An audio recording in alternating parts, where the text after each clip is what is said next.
So we have two wonderful speakers to share with us the stories about what I call an impossible activity. And I seriously believe that leadership is an impossible activity, much like what Sigmund Freud said about teaching, governance, and of course psychoanalysis. So we're here to talk about the real dilemmas and the real imperfections of leadership. And we're going to try to give it a context within some of the Latin American struggles that we have, which are shared by many countries, such as violence against women, of course, corruption, inequality, etc.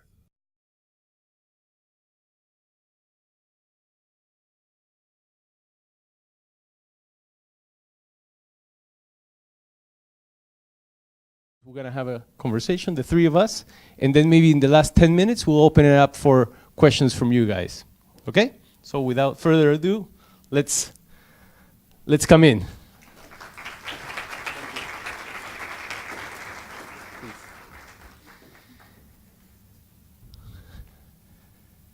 Okay. Thank you for being here. Sara, what are the daily leadership struggles that you find in Taller de los Niños? That's a hard question. Hi everyone. So in Taller de los Niños, we are about 100 people that are working there. So it's an NGO that works full time. For me, the biggest challenges are for the team to keep it very real, to be very vulnerable, because we expect them to be very professional, but at the same time, be really in touch about what they are feeling and how they are feeling with people. And I think that's very complex for any human being, to be sure that they can keep being professional, but at the same time, keep being very emotional. And for you, Alberto, what are the daily challenges of being in the Congress of Peru? So frustration, I think, and how you manage frustration is one of the key parts of any kind of leadership. And for me, I learned two things. First, that sometimes we have like a cinematographic approach to progress. Like if you fight really hard and you have a narrative and you have like people on your side, you start winning things and you start moving forward. And the reality is that sometimes you move forward, then you have to take 2 steps back, then you move right, then you move left, then you move a little forward, and it's not like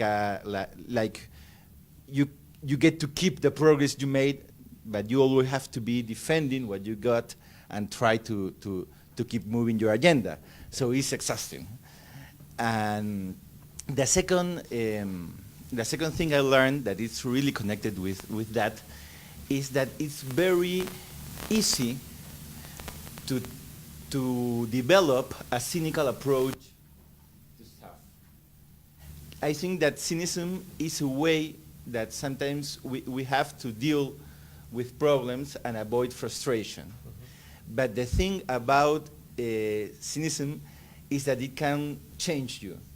And I see people in Congress that started with a very idealistic approach of things and start getting cynical. And when you enter that dynamic, it really can change you, and you really can stop focusing on the things that motivate you to be there in the first place. Yeah. I think you're touching on a fundamental thing, which is how do you keep yourself grounded, particularly when you deal with things such as corruption or such as the amounts of degree of delinquency, poverty that maybe you, Sara, deal with. Sara, how do you keep yourself anchored? How do you not lose purpose in what you're doing? I don't know.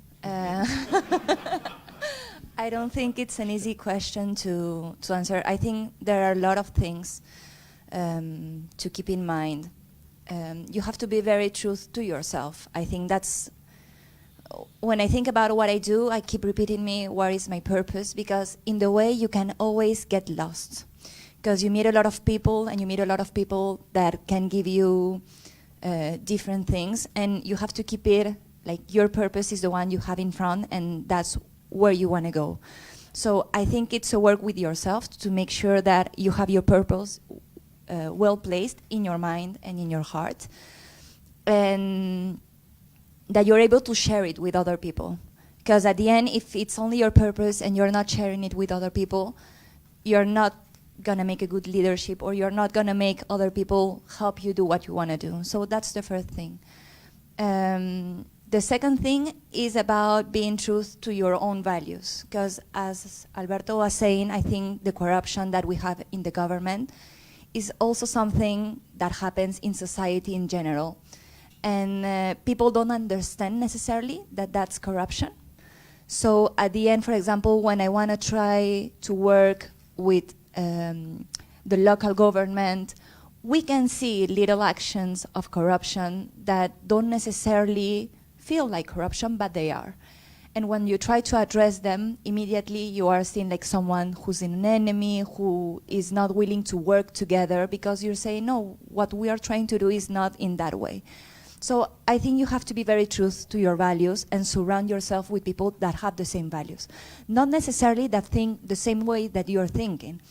It's important to surround yourself with people that are gonna tell you, no, that's a mistake, you cannot go that way, but that their values are the same ones that are gonna push them forward, like the ones that you have.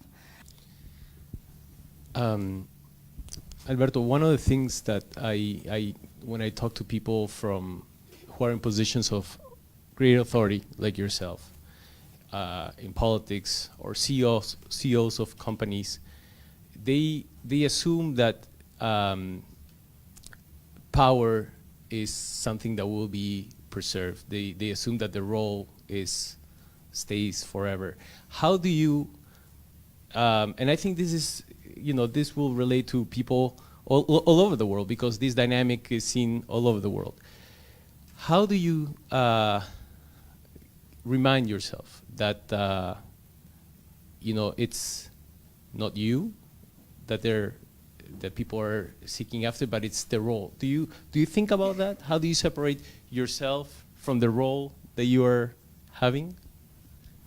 Yeah, it's really hard, but I think one thing that really helped me is to talk to other LGBT authorities in Latin America. So I made this book last year where I interviewed 14 openly LGBT congressmen and city councils around Latin America. And the thing is that the public objective of the book was to talk about leadership and the LGBT issues in our region, but the real objective of that was to find a space and people that are living the same things that I'm living, and that we could have like a space for us to share our frustrations, to share our dreams, to get advice. And when you access that kind of places, you really notice that it's not you as a person, it's what you represent, especially if you actually represent. It's part of your work title. Sure. And Sara, there's a lot of talk now about women in positions of leadership. In Peru, what are the paradigms that you find regarding women in positions of leadership like yourself? Another hard question. For me, it has been really, really hard. And I guess for other women, it's the same thing. I think we are expected to be a certain way. They expect us to be very kind and very, in my case, because I'm working with children and with mothers and with family, they expect me to be very maternal and to be very family driven. So as soon as they know, for example, that I'm not married or that I have no children, they are like, but you're 30 years old. Are you sure this is what you want to be like pushing forward? So I think that's a big deal, just like the way people expect you to be. I think that's a big thing that we have to do, women in general that are working in this. Keep it balanced, the fact that you have to be very vulnerable at the same time, but that you have to show yourself very strong to others, and to know that you're gonna have a lot of people that are gonna see you in a way that you are not necessarily. So, for example, when I have meetings, especially with local governments and especially with men, I know how they look at me. And sometimes they don't even say, Miss Cifuentes, they are just like, oh, you're such a nice girl, you're so beautiful. And I think you have to stop it just from the beginning. And I know because I have a lot of friends that work in the same way, not necessarily in NGOs, but also in like entrepreneurship, that this happens a lot of times. So I think it has to do about putting yourself in a position when you have to show actually what you're worth, without necessarily being like pushy. Because if you are, you're not gonna actually make anything with those people. And Alberto, we live in the context of a profoundly homophobic society. What are the challenges that you find in that regard, in exercising leadership in such a society, being an openly gay congressman? One of the main challenges is to get the LGBT agenda to be taken seriously. For example, there's a lot of my colleagues in Congress that say, oh, he's a single issue congressman. He's always talking about that stuff, and there are more important stuff to discuss in Congress. And it's funny because if I were a businessman that was elected to Congress and I decided to talk about how to generate jobs and my main agenda would be economic growth, nobody would say, you only talk about that, because it's legitimate. When they say I'm a single issue congressman, they are saying, and the subtext there is, and your agenda is not important. So you're trying to put in the same level as other really big issues in the country. I think that it's not important. And when people try to make a ranking of agendas when you're talking about human rights, you are always ending up doing that in a situation of privilege.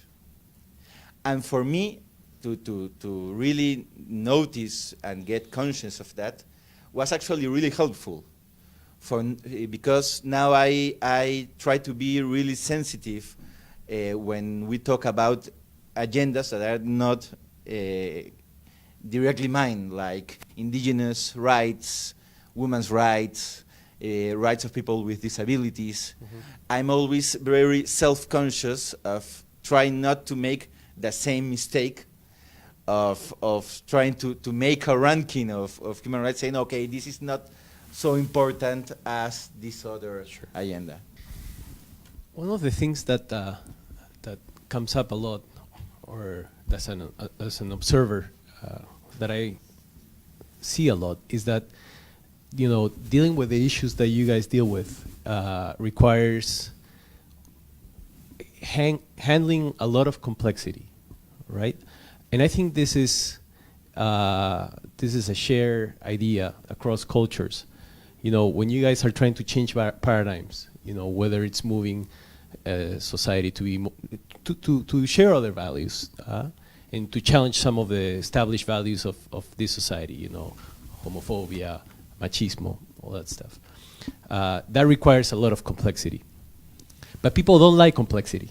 People want simple, concrete answers, and that's what leads to a lot of demagogy, because people will come up and say, hey, I have the simple answer. And I don't think that this is only happening in Latin America, but it's also happening in places like the US or in Europe.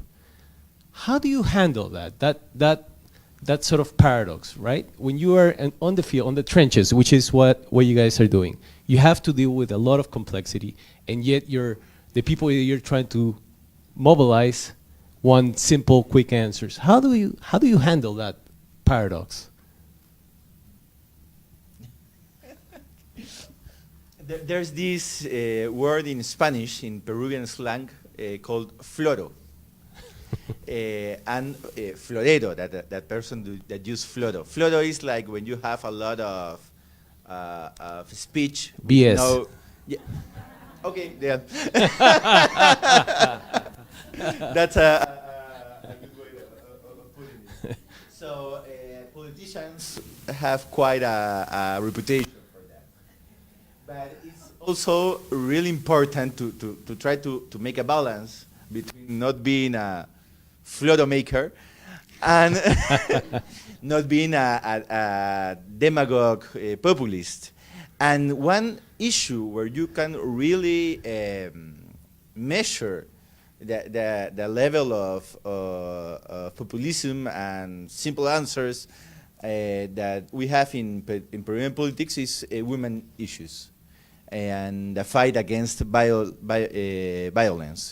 Because when each week we have a really awful case in Peru of violence against women that really interpolate and it really makes you question about the humanity of our society. And of course, the media go and ask you what you're going to do. And the simple answer that is always been given in Peruvian politics is, we're going to be tougher in crime, we're going to have death penalty, we're going to have longer sentences, we're going to have the best punity system. And of course, that makes a really good headline. A politician that is tough in crime is always a good headline for you. But it doesn't address the problem. And the problem needs us to ask a really complex question. Why, in our society, so many men hit and rape women? And the answer is hurtful and is complex, and it's not just a newspaper title, but you really need to address the issue, and you really need to engage in a public debate about it. And I don't have the magic solution in political marketing to assure that I'm moving forward to that goal, but I'm really trying to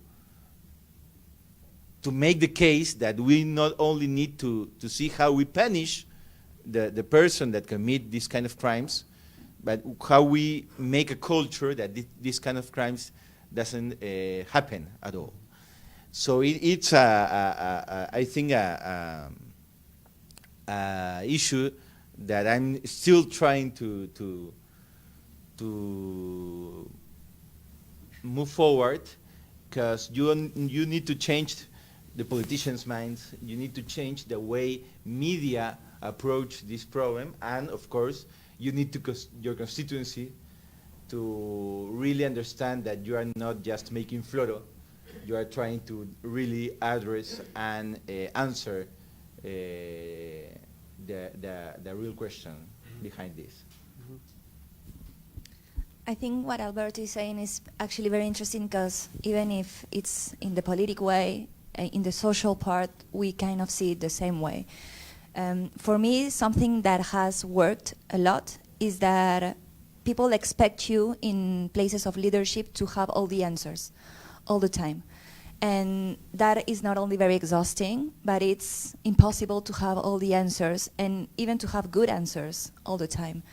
So at first, because I was very young And when you go out of university, you are just like sure that you have all the answers and that you have all your tricks to help people. So you have to start doing it to know that you're not the one that is going to have the answers. And then what I have made myself learn is how to ask the good questions. Because a lot of time when people are in leadership positions, they are expected to have answers, but they are not necessarily asking questions. And asking questions for me has been the most important thing to keep it real with the people that I'm working with. We talk a lot about how politicians, when they are about to be elected, they go everywhere and they say, oh, I'm going to give you a house, I'm going to give you food, I'm going to give you all of the things that you want to have. And people tend to expect that that's how things are going to work, that everybody's going to give them things.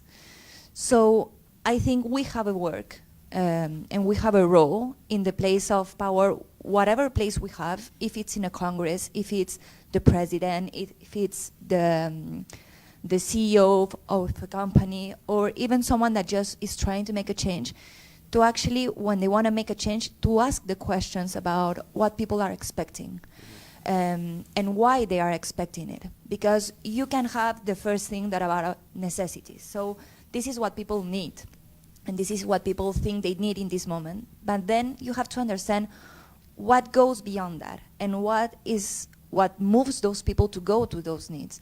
And when you start understanding that, it's easier to start creating with them, with the communities, with the families, and start creating solutions that are not possible necessarily, but that can actually be effective because they are going to be done with those communities.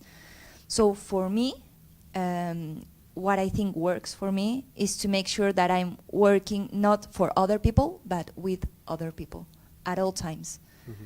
So I want to ask you one final question. What is leadership?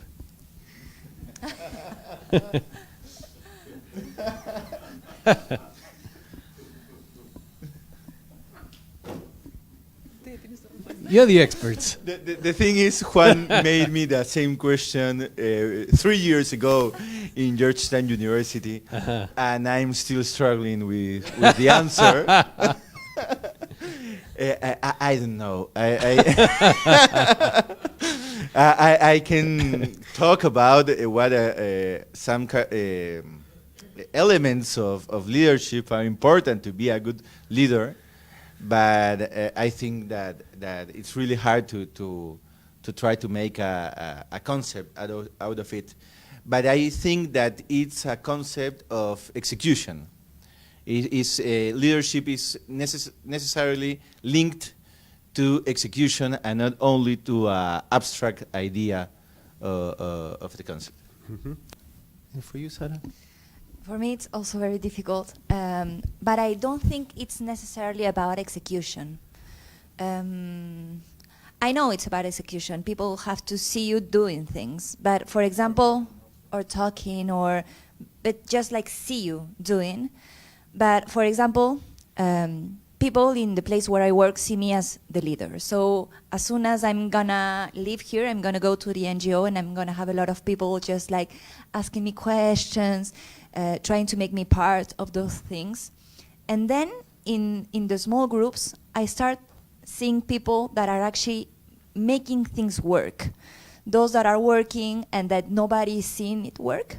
You know, the ones that are helping people, that are using their privilege or their own tools to make others grow or to make others work better, and that not necessarily we appreciate them in the way that we should. And at the end, when you try to see how things are working or why something actually worked, you understand, oh, it was that person that nobody was seeing and nobody was saying thanks and nobody was just like looking at, that actually make it work. So I think it's also about you're willing to make the others great and make the others, help the others to be the best at what they can be, using your own tools and your privilege and everything that you have in mind, understanding that not necessarily you're going to be seen, watched, thanked, or anything, but that your purpose that is helping people is going to work. Thank you. And I think we have to wrap it up. And thank you so much for your comments. Thank you so much for being here, from flying all the way to Peru. I really want to thank our panel for their honesty, for their intelligence, for their courage. And one of the things that I take away from this, not just as a citizen of Peru, but also as a part of the world community, is that even though there are moments of despair when we feel, where is this all going? When we hear these stories from people who are in the trenches and who are doing things, there's an element of hope that comes to the heart. So I want to thank you both. I really hope you continue to do all the amazing thing you do, and thank you for coming here. Thank you.